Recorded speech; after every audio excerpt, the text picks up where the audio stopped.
Brought to you by V-Guard, co-powered by Sensodyne. Shiv Sena Thackeray गटाचे आमदार कैलास पाटील आपल्यासोबत आहेत। मला सांगा, आज उद्धव साहेबांची सभा होतीये।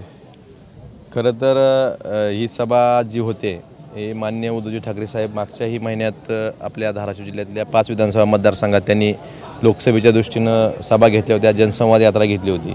आज ते म्हणजे निवडणुकीची एक सभा जी आहे ती आज धाराशिवमध्ये आज शेवटची सभा होते। उद्या प्रचार संपतोय आणि आज ही आमची विजय संकल्प सभा असणार आहे।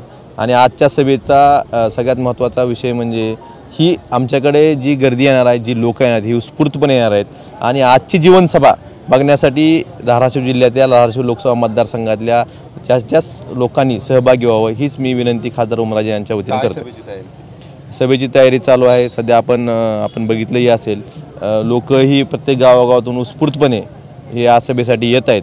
त्यामुळं उद्धव साहेबांचे विचार ऐकण्यासाठी आणि पूर्ण देशामध्ये आज जो अंडर करंट आहे, लोकांच्या मनातली जी भावना आहे, ही भावना बोलून दाखवण्यासाठी आज उद्धव साहेब आज धाराशिवच्या जनतेला संबोधित करतील आणि निश्चितच ह्याचा महाराष्ट्राच्या राजकारणातला म्हणजे निकाल काय लागणार आहे किंवा सध्या जे वातावरण आहे ही मोदीच्या मनावर मतं मागणारी आज सर्वसामान्य माणसाची भूमिका हीच आहे।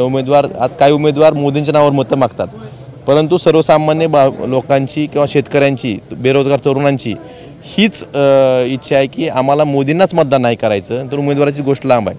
त्यामुळं आज आपण बघतो, ही निवडणूक बघतोय, ही निश्चितच जनतेने हातात घेतलेली निवडणूक आहे। ही कुठल्याही नेत्याच्या हातात निवडणूक राहिलेली नाही, जनतेने स्वतःच्या हातात निवडणूक घेतलेली आहे। जनतेला चांगलं वाईट सगळं कळतंय।